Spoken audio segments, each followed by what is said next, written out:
আজ হলো পৌষ মাসের বৃহস্পতিবার। আজ রয়েছে লক্ষ্মী পুজো। সেই জন্যই এসেছি জেঠিদের ঘরে।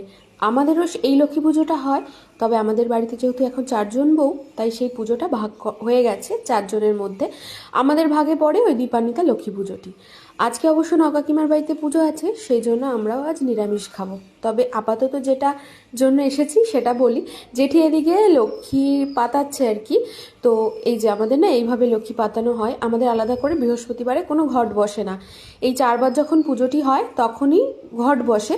আর এই 3 দিনের দিন আবার সেই ঘট উঠে লক্ষ্মী ধান উঠিয়ে রাখা হয় দ্বিতীয়বারে পুজোর জন্য। এইভাবে ঠিক লক্ষ্মীটা পাতানো হয়।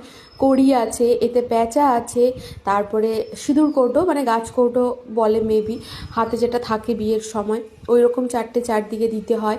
এই ধানও পাল্টানো হয় কিন্তু আমাদের পৌষ মাসে ধান পাল্টে পাল্টে প্রত্যেক বছর সেই পুজোটা হয়। আর বছরে একটিবারই এই ধানটা চেঞ্জ করা হয়। এদিকে মা এসেছে, কারণ ওই জেঠির সাথে একটু হাতে হাতে করে দেওয়ার জন্য জেঠি বলেছিল। তো মা আগে এসেছে, যেহেতু আমার কর্তামশাইয়ের কলেজ ছিল, আমি একবার স্নান ধানটা সেরে এই সবে এলাম। মা এদিকে দেখলাম বেশ কিছু পদ করে ফেলেছে, আর যেটুকু আছে বাকি সেটুকু আমি করব। তো জেঠির এদিকে পুজোটা হয়ে যাবে আশা করছি। এদিকে আমার কাজও হয়ে যাবে 10টার মধ্যে, আর জেঠির পুজোটাও হয়ে যাবে তাড়াতাড়ি। আর ঠাকুর মশাই আসলো বলে তো ঝটপট করে এবার সেরে ফেলি সবটা।